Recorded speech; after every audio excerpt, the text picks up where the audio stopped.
Qiao Renliang's spirit speaks after 9 years. According to updates from commentator Yu, while much of the public remains focused on the Yu Menglong case, the 2016 death of actor Qiao Renliang has suddenly regained attention. On November 2nd, Taiwan's 204 Archive channel aired a special 2-hour program featuring what it called a dialogue with Qiao Renliang. Yet perhaps because Qiao's case occurred long ago, it's unclear whether his soul's condition has changed. Throughout the 2-hour session, the responses were noticeably fewer and far more difficult to interpret than those heard in the 3 previous episodes about Yu Menglong. One viewer, known online as Princess Naden, claimed to have recognized specific response details and shared them in the comment section of 204 Archive's video. When 204 asked, "Who exposed the evidence you collected about the entertainment company's dark secrets?" the voice answered, "It will change the entire country." Yu noted that while the reply initially seemed unrelated, it may imply that if the evidence were ever revealed, it could send shockwaves through society and shake the foundations of communist China. In another exchange, 204 asked Qiao, "Where's the evidence you collected?" The answer was just 2 words: Beijing. When asked, "Is there still a chance to find it?" the intermittent reply came, "No more." Perhaps too much time has passed and the evidence has already been destroyed. Then the host pressed further. "Do you remember the names of those who killed you?" Qiao's voice responded, "They had guns," followed by 2 words, "the state." Previously, we've reported that the main perpetrator believed to have killed Qiao Renliang was Wang Xikong, the son of Chinese tycoon Wang Jianlin, and that the incident allegedly took place in the presence of several A-list celebrities from China's entertainment industry, including Zhao Wei and Huang Xiaoming, among others. However, new information has now emerged suggesting that police officers were also present at the scene. If this information proves to be accurate, then Qiao Renliang's death fully coincides with that of actor Yu Menglong, with evidence also pointing to the involvement of Chinese police, including Bai Bo, director of the Chaoyang branch of the Beijing Municipal Public Security Bureau. This further confirms that our initial line of report was entirely correct, that the deaths of these 2 individuals are connected to evil sorcery allegedly used to alter the fate of senior Chinese Communist Party leader Xi Jinping. We will not go into specific details in this episode, but for those who have not yet seen our earlier reports, you can revisit the previous videos on our channel for more information. Later, 204 asked, "Is Yu Menglong with you?" The answer, "He's my good friend." When 204 continued, "Was your body divided?" the reply came, "Very terrifying." All these were fragments that online viewers carefully replayed and identified as possible voices during the 2-hour recording, a session filled with many more details that remain difficult to distinguish. Viewers who understand Chinese or native Chinese speakers can verify these parts for themselves in the original video on the 204 Archive channel. Coming up next is something very special. Global Service Center for Quitting the CCP registers 3 withdrawals for deceased actor Yu Menglong. As we have mentioned many times before, as more and more Chinese citizens awaken to the true evil nature of the Chinese Communist Party, millions have begun breaking through the Great Firewall to reach the global website, global.twidang.org, where they register for the 3 withdrawals movement, renouncing their membership in the CCP, the Communist Youth League, and the Young Pioneers. They do this to avoid perishing alongside the regime when it collapses, and to seek a brighter, freer future. So far, more than 453 million people have completed the 3 withdrawals. On October 31st, the Global Service Center for Quitting the CCP released a highly special announcement titled Special Announcement from the Global Service Center for Withdrawing from the Communist Party. It revealed that as of October 16, 2025, the 3 Withdrawals website had received 82 statements from Chinese netizens submitted on behalf of the late actor Yu Menglong, declaring his withdrawal from the CCP, the Communist Youth League, and the young pioneers.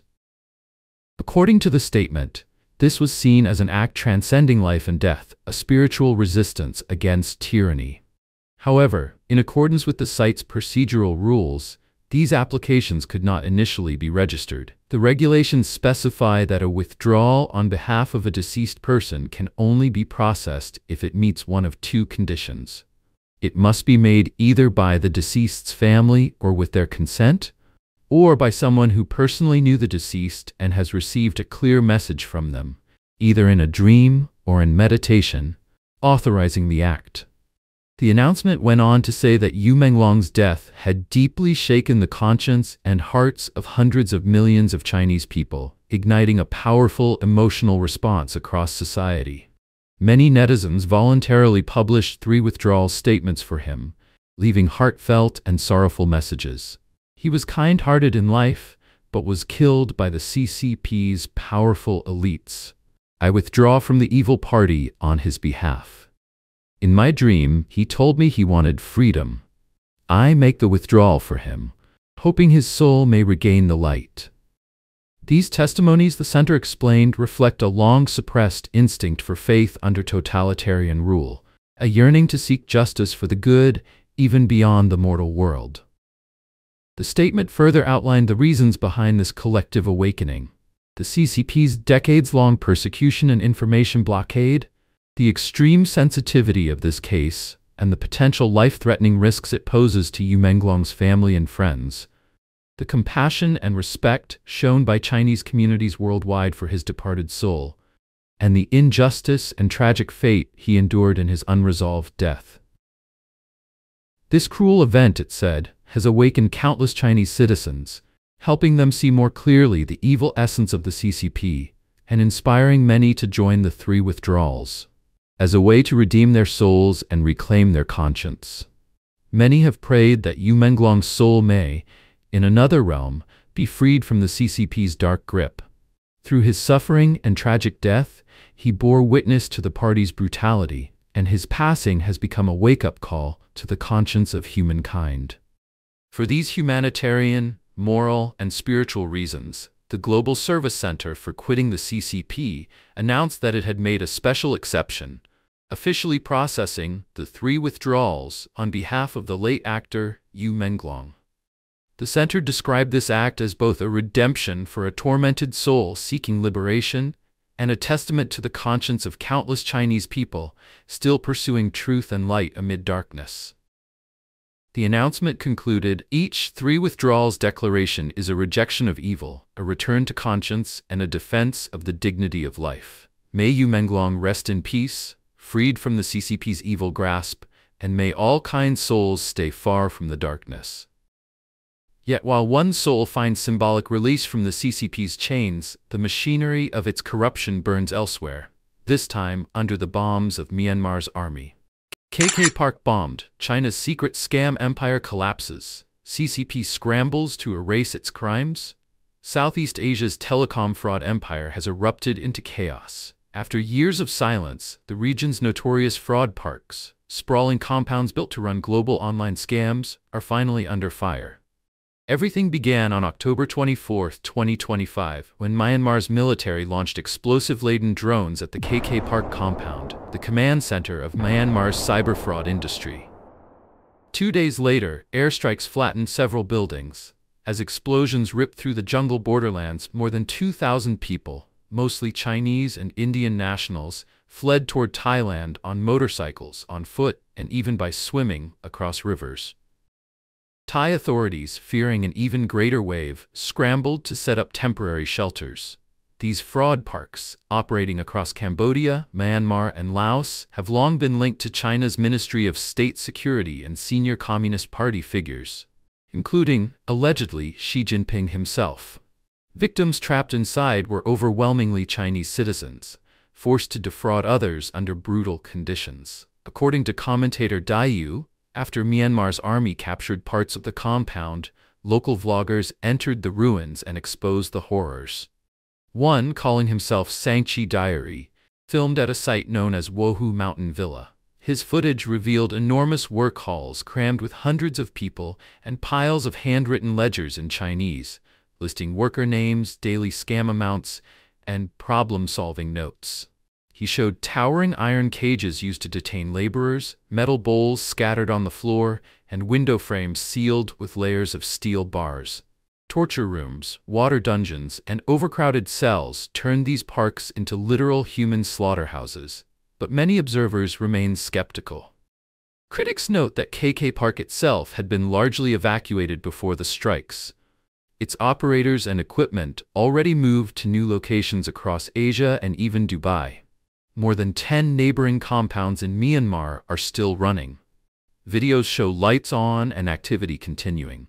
Thai police even intercepted a truck hauling 60 Starlink terminals suspected to be for scam operations. Although SpaceX disabled over 2,500 terminals connected to KK Park, the fraud networks simply switched to Myanmar's Mytel and Thai fiber lines. The timing of the attacks was not random. They came just as Washington escalated its crackdown on Cambodia's scam industry and days before former U.S. President Donald Trump's ASEAN visit. On October 14th, the U.S. Justice Department indicted Prince Group chairman Chen Ji, widely believed to be the financial mastermind behind many of these operations, for human trafficking, forced labor, and crypto fraud. Authorities seized more than 127,000 Bitcoin, worth over $15 billion in a single night.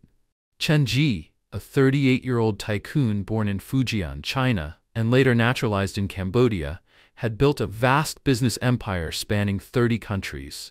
Real estate, finance, and luxury consumer brands on the surface, but underneath, prosecutors say, one of Asia's largest transnational crime networks, operating with quiet backing from China's security apparatus.